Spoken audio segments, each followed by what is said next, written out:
Pendant que vous êtes tranquillement assis en train de m'écouter, les galaxies mènent une lutte sans relâche, mêlant sueur, sang et larmes pour échapper à des impitoyables fantômes. Une galaxie, c'est entre autres des étoiles qui tournent autour d'un trou noir supermassif. Un amas de galaxies, c'est un groupement de galaxies.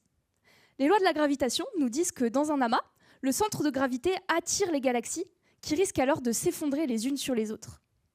Pour échapper à cette attraction malfaisante, il faut qu'elles aient une certaine vitesse, il faut qu'elles puissent fuir assez vite. On peut calculer la vitesse qui leur permet de maintenir un équilibre, c'est-à-dire ne pas s'effondrer, mais ne pas non plus sortir de l'amas. Sauf que quand on observe directement la vitesse des galaxies, on remarque qu'elles vont trop vite, comme si l'attraction gravitationnelle de l'ennemi qu'elles essayaient de fuir était beaucoup plus grande que ce qu'on pouvait voir, comme si les galaxies étaient beaucoup plus lourdes que ce qu'on pensait. L'hypothèse la plus crédible pour expliquer ça, c'est l'existence de la matière noire.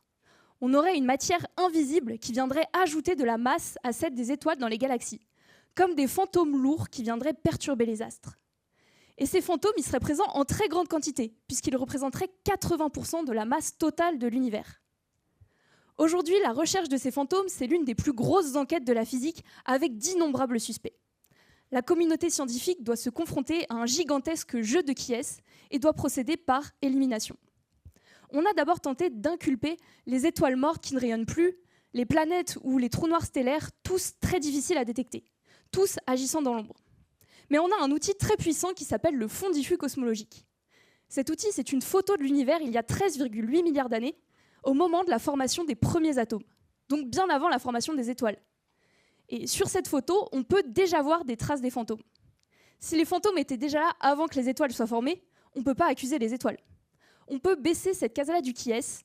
La matière noire est plus mystérieuse que ce qu'on imaginait. Moi, j'enquête sur une toute petite partie du jeu. Celle où la matière noire est une nouvelle particule qui interagirait autrement que gravitationnellement avec celle qu'on connaît.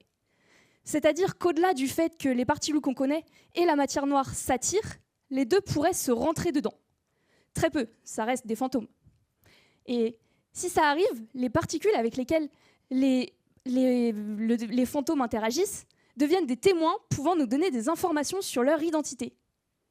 Bon, pour l'instant, on n'a aucun témoin. On peut baisser toutes les cases du qui-est qui induisent une trop forte probabilité d'interaction. Les physiciens et les physiciennes travailleront sans relâche pour baisser toutes les cases dans le but d'un jour, peut-être, converger vers le portrait robot de notre fantôme. Je ne sais pas si vous croyez aux fantômes. Vous y croyez ? Moi, en tout cas, si je veux pouvoir terminer ma thèse, j'ai plutôt intérêt à y croire.